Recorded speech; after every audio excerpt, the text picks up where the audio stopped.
바울은 예수 믿는 사람들을 싫어해서 앞장서서 교회와 성도들을 박해하는 자였습니다. 바울은 스데반을 돌에 맞아 죽게 한 장본인이기도 했습니다. 그가 어느 날 다메섹으로 예수 믿는 사람들을 체포하려고 가다가 환상 중에 예수님을 만나게 되었습니다. 그 이후 그는 율법주의자에서 복음주의자가 되었고 자신이 박해하던 예수님을 전하게 되었습니다. 바울은 3차례의 전도 여행을 통해 소아시아와 유럽에 복음을 편만하게 전파했습니다. 바울이 가는 곳곳에 교회가 세워졌습니다. 이를 시기하고 못마땅히 여긴 유대교 지도자들은 어떻게 해서든지 바울을 제거하려고 했습니다. 유대인들의 고소로 바울은 옥에 갇히고 재판을 받게 되었습니다. 바울은 아그리빠 왕 앞에서 자기의 과거의 모습을 말하고 자신이 변화된 과정을 설명하면서 예수에게 사로잡힐 수밖에 없는 확신을 설명하며 당당히 복음을 전했습니다. 바울의 복음의 메시지는 아그리빠 왕과 베스도 총독과 수많은 청중들을 압도했습니다. 그들은 바울에게서 그 어떤 특정 죄목을 찾지 못했습니다. 오히려 바울에게 설득을 당하여 복음에 대하여 신앙적 결단을 해야 할 처지가 되고 말았습니다. 이에 당황한 베스도는 바울을 향하여 바울아 내가 미쳤도다 라며 소리를 질렀습니다. 베스도의 말대로 바울은 예수에 미친 자였습니다. 베스도는 안타까워서 그런 말을 했을 것이지만 그것은 영적인 면에서 보면 칭찬의 말이었고 바울 신앙의 참된 모습을 보여주는 것이었습니다. 그리고 이 말은 오늘날 예수 믿는 우리가 세상의 사람들로부터 들어야 할 말이기도 합니다.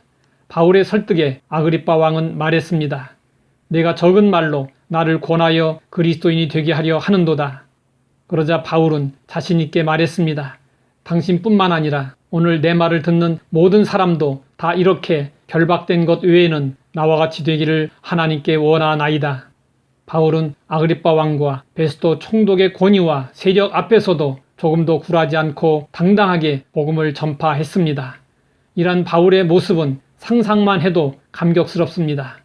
예수님과 복음에 대한 확신이 없었다면 바울이 어찌 그렇게 당당하게 선포할 수 있었겠습니까? 우리도 바울처럼 확신 있는 신앙생활을 하려면 하나님과의 만남을 체험해야 합니다. 하나님과 만나는 방식은 다양합니다. 어떤 방식이든 하나님을 만나는 체험이 필요합니다. 그리고 복음이 생명이고 모든 것이라는 확신을 가져야 합니다. 복음의 핵심은 예수님의 탄생, 십자가의 고난과 죽음, 부활, 승천, 재림입니다. 복음은 한마디로 예수님이십니다. 하나님은 우리를 살리시려 예수님을 보내셨습니다. 예수님의 삶은 전적으로 우리를 위한 삶이었습니다. 우리를 올라가도록 하려고 예수님은 내려오셨습니다. 우리를 거듭나게 하려고 예수님은 태어나셨습니다. 우리를 부유하게 하려고 예수님은 가난하게 되셨습니다. 우리를 자녀되게 하려고 예수님은 종이 되셨습니다. 우리에게 하늘 거처를 갖게 하려고 예수님은 거처가 없이 지내셨습니다. 우리를 배부르게 하려고 예수님은 굶주리셨습니다. 우리에게 구원의 샘물을 마시게 하려고 예수님은 목마르셨습니다.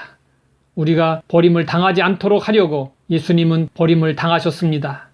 우리를 평안하게 하려고 예수님은 걱정하셨습니다. 우리를 기쁘게 하려고 예수님은 슬픔을 당하셨습니다. 우리를 자유롭게 하려고 예수님은 묶이셨습니다. 우리를 의롭게 하려고 예수님은 죄를 담당하셨습니다. 우리를 살도록 하려고 예수님은 죽으셨습니다. 그리고 앞으로 우리가 들림을 받을 수 있도록 하려고 예수님은 내려오실 것입니다.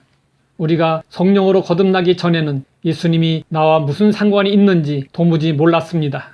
그러나 우리가 성령을 받고 예수님의 삶을 살펴보니 예수님의 삶은 전적으로 우리를 위한 삶이었습니다. 우리는 복음에 대한 확신을 가져야 합니다.